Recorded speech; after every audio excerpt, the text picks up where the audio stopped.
25 years ago, Colorado made a bold decision. It recognized that domestic violence offenders needed more than a one-size-fits-all model.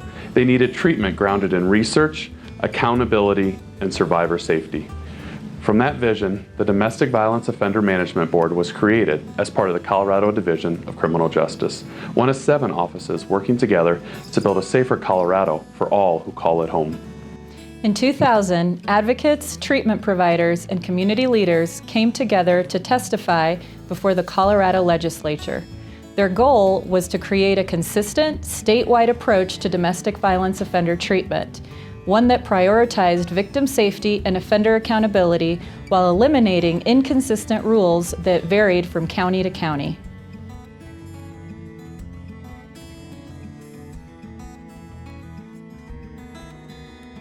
I really started advocating for the formation of the DVOMB because it was terribly frustrating to be audited by different counties with different sets of rules. Even though they're all following the same rules, they interpreted them differently. The legislation passed, and on July 1st, 2000, the Domestic Violence Offender Management Board was officially established. The board was tasked with developing standards for evaluating, treating, and monitoring domestic violence offenders. Just 2 years later, Colorado's first official standards went into full effect. It was from victims of domestic violence negotiate recovery, and they started thinking, why are these women having to work so hard? The standards introduced rigorous qualifications for treatment providers requiring a bachelor's degree, hundreds of hours of domestic violence specific and counseling related training, and a commitment to ethical care. But it wasn't just about regulation. From the beginning, the board's purpose was rooted in collaboration. Collaboration is essential in making real change. The work of the board necessitates the parties to collaborate there, but then there has to be collaboration with community providers, with victim service providers, with law enforcement agencies, and throughout the communities to execute all of these great ideas and programs. Providers, probation officers, victim advocates, and others came together as multidisciplinary teams. These teams worked closely to develop tailored treatment plans for each offender, while always ensuring that victim safety remained at the center of every decision. We're meeting together with the goal of victim safety and also how is the offender progressing in treatment, and just having that support to bounce ideas off and what would be the best treatment modality or intervention for this individual treatment plan. And then having the victim advocate there is just so wonderful. Colorado's model quickly became recognized as one of the most comprehensive approaches to domestic violence treatment in the nation. I continue to think when I talk to people nationally who do this work, they are envious of our MTT model. They are envious of the degree to which providers play a direct role in working directly with probation, that we have victim advocacy embedded in our system. These are things that I've learned not to take for granted because they're not like that in every state across the country.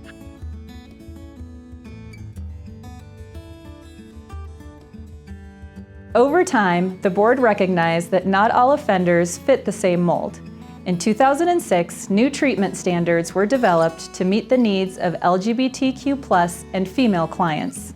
And so gay men, lesbians, not to mention bi people, and then further down the line, more in this century, trans folk, they didn't have specialized treatment, and so they said, well, that's about straight people, it's not about me. And they didn't go within a year out of treatment, so they would be offended. And then finally, when we developed a specialized curriculum, people started to say, between 2 men and 2 women, it is different. And the power and control dynamics are different.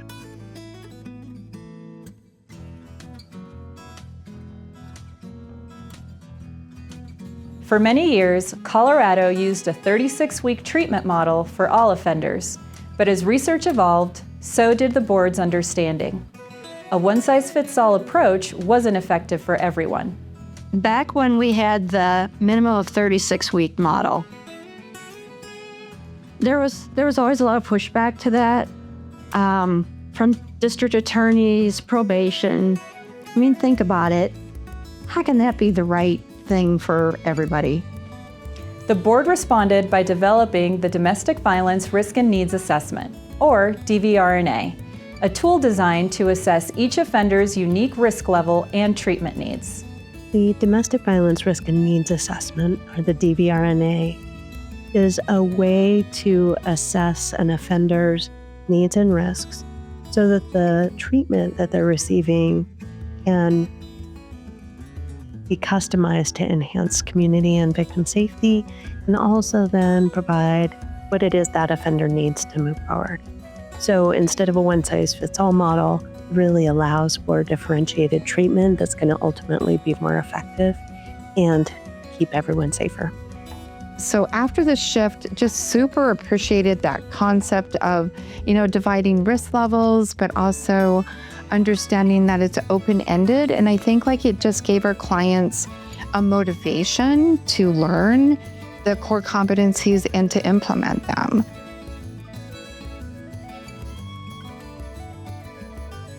Through statewide training and education, treatment providers across Colorado adopted this new model, resulting in more meaningful outcomes. We went all around the state training on the new model, training on the DVRNA, trying to teach providers, about the change that's coming forward, how to rethink what they're doing, how to use, the better parts of their treatment that we know works, and how to adapt in some new ideas to improve the outcomes of our work.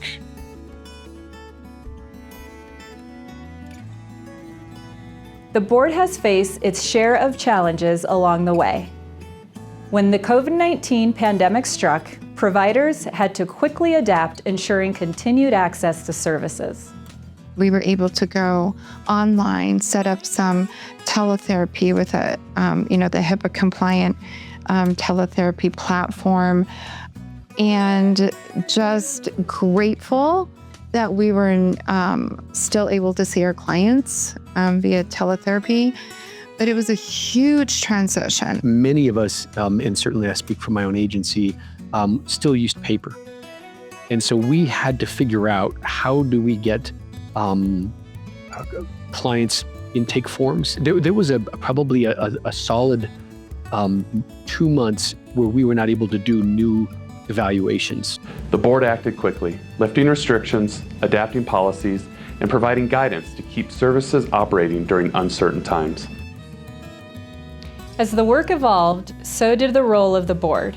What started as a regulatory oversight body grew into a collaborative partner focused on supporting providers while maintaining high standards for victim safety and offender accountability. It's become a conversation from a compliance to a curiosity to a let's collaborate on this. I think it's been a really wonderfully evolving element.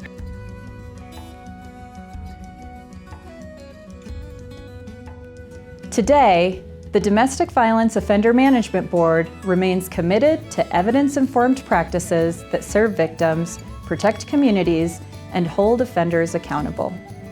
The fact that the state of Colorado for 25 years has been willing to invest in this work and continue to invest resources into improving what we do, I think says a lot about the political environment in the state of Colorado and their willingness to invest in safer families and safer homes and victim safety. Colorado's been very bold, and I think the DVOMB has really worked at not following the standard trends, but becoming the trend setter. For 25 years, the DVOMB has listened, learned, and adapted. As Colorado looks to the future, the board remains committed to its mission, improving safety, advancing treatment, and breaking the cycle of domestic violence.